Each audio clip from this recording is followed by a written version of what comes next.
First point, the more you show, the less you do. So showing off on social media is draining, so careful if you're a creative person. Second point, the more you show, the less valuable it is, so please stop doing this. 3 is showing off is generally a vulgar, peasant, plebs type of behavior, and it's generally unworthy.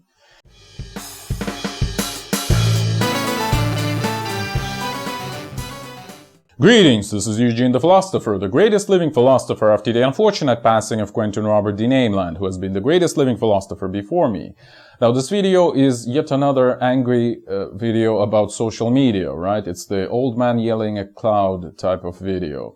So, hopefully, I mean, if this video discourages at least one person of posting at least one photo to social media at least someday in the future, well, I would be happy, alright? At least partly my job would have been done then. Alright. So, to start off, I wanna quote, well, not really quote, but remember this, Native American belief that when somebody takes a photo of you, a photo basically can drain your soul or something to that effect. And I think there is a much more wisdom to that than you may assume. Specifically, like you can probably see where I'm going with this, alright? It's certainly good to have photos, don't get me wrong, at least some of them. But don't you have a feeling that when there's too many of them, the value of any single photo is decreased? It's kind of understandable actually, right? There is some sort of inflation of photographs because, like, if you have 1 million of photographs of yourself, let's say, like, any photograph of yourself is worthless. So why are you even taking them at this point, right? So yeah, there is a lot of stuff to ponder upon here, to think about. Essentially, you are devaluing yourself because, well, who wants to see yet another millionth photo of yourself, and yet you keep taking them and you keep posting them, and yeah, it's really irritating. Okay, it's old man yelling at cloud. I told you. So there is this aspect, an aspect of self-devaluation through posting about your life, in air quotes actually, every day, etc., etc. There is another aspect which mostly concerns creative people, and the aspect is that, well, actually not only creative people, but also is that the actual work, I would claim, is done in the shadows, like behind closed doors, essentially. So, for example, like again, a very understandable and relatable example. Why would you ever take photos of working out? A lot of people love doing this, right? I mean, pretty girls do this for obvious reasons, alright, to attract mates, but or resources from non-mates, let's put it this way, the simps, right? But why would just a regular person do this, okay? Like, this should be pudendum, as Romans called it, right? Embarrassing, shameful, or like, I have this internal feeling that there's something deeply wrong about this practice, okay? And let me ruminate on this a little bit. So the thing is, again, as I've said, like, real work, valuable work is never shown, like, it's done behind closed doors, because I would claim any like reasonable human being, and okay, maybe I'm exaggerating, but okay, some human beings which are reasonable, right, would have this sort of aristocratic feeling that, you shouldn't show things, like some things you shouldn't show, right? And work is one of those things. Like, when you're working hard, it's actually like shameful for an aristocrat, right? For a noble human being, hard work especially, is shameful. So you should absolutely present the results of your hard work, but the hard work itself should never be shown. This is kind of the code of conduct of, again, nobility since, the dawn of time, pretty much, right? So yes, you may show off, your huge muscles, but why would you ever show, like, yourself, like, sweating in a stupid outfit to gain these muscles? This is just stupid, again. It's shameful and embarrassing. Like, you might as well have taken photos of you taking a shit. I mean, think about this. You would say, I mean, working out keeps me healthy, blah, blah, blah. Well, taking a shit also keeps you healthy, right? It's a necessary bodily function. It keeps you healthier than if you didn't do that. Let's put it this way, right? So, where's the difference? And I think there's no difference, okay? And, well, somehow, even these people who post their photos from the gym understand that photos of them in the toilet are a no-go, but somehow they don't understand that photos from a gym are the same thing, essentially. Well, luckily, they at least don't post themselves in a toilet, alright? So, at least the civilization has achieved that. Well, maybe someday, 1,000 years later, people would stop posting their photos from the gym. I mean, if this video would bring us a little bit closer to that end, I would be happy once more. But it's not just the gym. It's like in general, like, you know, oh, I'm doing this. Okay, I'm glad for you, but why do I have to do, like, what does it have to do with me? Like, you better do this and then produce something marvelous and fantastic and then show it to me. And I would say, wow, this is marvelous and fantastic. Okay, this is great. But why should I know that right now you're sitting there and doing this? Like, who cares? You know, if you don't produce anything worthy, then whatever you've been doing is not worthy of anything, you know? No pun intended. So, yeah. So, I hope this video would help to spread this sort of aristocratic approach that everything that takes effort, essentially, which is work, needs to be taken behind the scenes, behind the closed doors. And it seems, again, that nobody is willing today. I mean, if you look at social media, nobody is willing to take effort. People are pretending to do stuff while not actually doing stuff. So they're again, kind of posting about doing stuff instead of doing stuff, if you know what I mean, alright? Yeah. And there is another aspect of this problem of over-posting, over-reporting of your life, in air quotes, on social media, which is that kind of returning to the point of photo taking your soul, photo draining your soul, right? And this is specifically for creative people, is that the outside world is a drain, all right? So when you put your stuff out there, such as photos of your life, in air quotes again, etc., it is kind of gone. It's just like you giving it away, right? So it's no longer yours. So everything that you show is not yours anymore. So it is draining and destructive, essentially. And if you are a creative person, like being drained and destroyed is not healthy, right?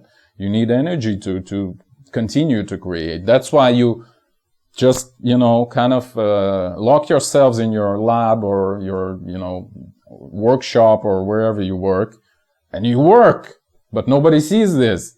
And then, like a month later, you present your amazing statue or your amazing theory or something amazing to them. That's how it works. There's a quote from Robert Fripp. I don't quite remember the original. It's in English originally, but I only remember the meaning, which is like, during the creative leap, history waits outside. Something like that. And this is exactly what I mean. Like, history, aka people, you know, the social media, it should wait outside. Like, later on, when the creative leap unfolds, it can be presented to the social media, to the people. When you record your fantastic new album, then you show it to them, alright? Because that's why you made it, for other people to listen, right? But they don't have to see how you record it. It's actually, it would destroy your album if they would see it, right? Some sort of, you know, like quasi-quantum magic happening here. You may think about this if you wish. I'm not gonna ruminate on this anymore. So, yeah. And by the way, like, returning to people pretending doing stuff and not actually doing stuff. So, have you noticed, this is a thought I've heard recently, and I kind of liked it, that today, if you look at social media specifically, like, success is kind of measured by how little you have to do yourself. Have you noticed this? Like, oh, I have like, this guy handles this guy handles this. I'm just showing up, you know. I get into my private jet, I fly to somewhere, I sit at some conference where everything is handled, etc. I just have to sign a paper, then I get back home and everything is done there for me, etc., etc. So I do as little as possible, right? And this is exactly kind of the image of success that social media creates, that you're pretending to do stuff, whereas you're not doing anything. And again, this is a vulgar understanding of aristocratic lifestyle, a very American understanding, I should add. Because again, any aristocrat never shows the work he's doing. So a vulgar person would think that aristocrat never does any work, all right? Because, well, they're never showing it, so they surely don't do any work, right? But again, this is a corrupted understanding of profane masses, let's put it this way, like however horrible this sounds, about aristocracy. But I just told you, aristocracy works harder than you may think, than you may imagine. They just do it behind closed doors, and so you never see it. They never post like how hard they work. Really rich people never post, look at my new car, it's so amazing, look at my new toaster, it's so amazing. Like only vulgar people do that. And that's what you see on social media, essentially.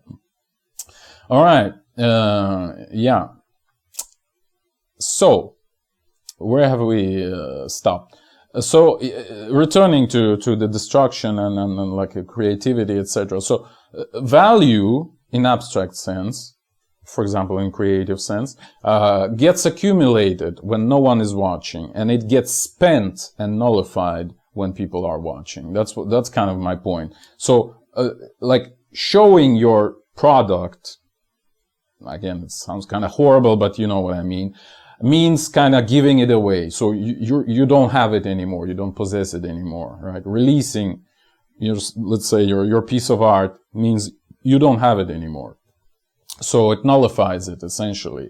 But if you don't have anything to spend, so to speak, to get away, to share with others, well, you're not a creative person anymore, right? And you can't accumulate something to share if you share constantly, you know what I mean? And there's, again, a clear analogy, like we already talked about inflation. There's a clear analogy with our current financial system where people are like buying everything in debt pretty much, right? So they don't have their money to spend, yet they still want to spend, so they accumulate debt. And this is kind of what social media is to a creative person. Like it puts you deeper and deeper into value depth, right? So you are forced to overspend your creative energy, if you know what I mean.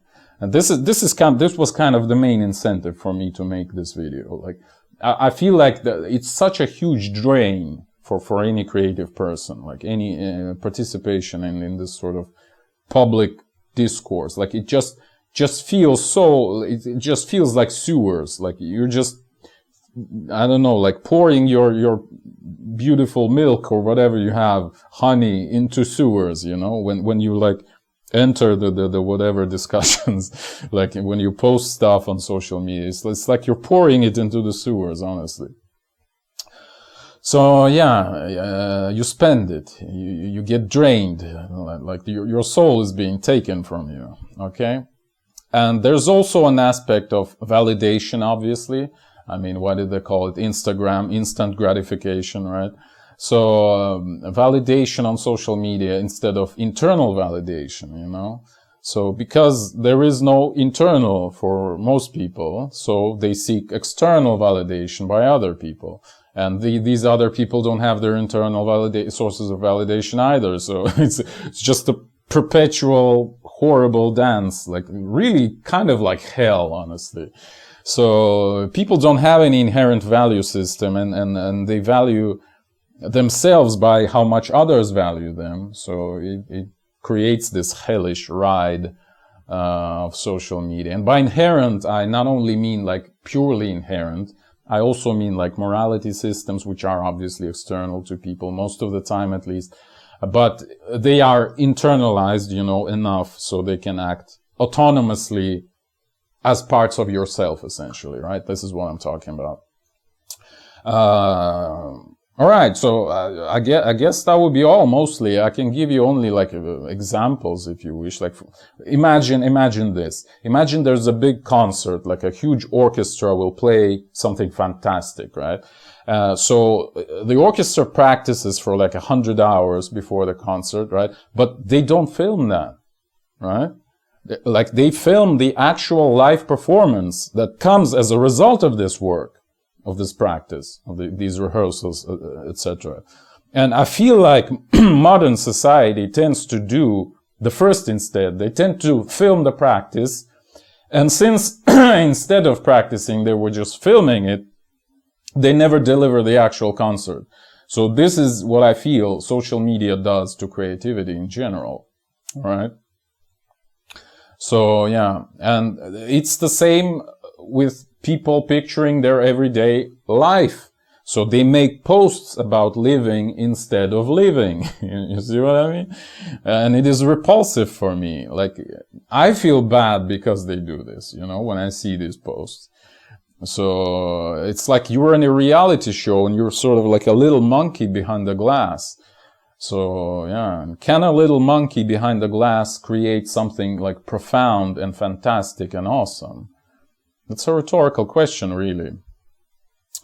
And then there are, I mean, some related issues like esoteric, perhaps, issues like arcane stuff, you know.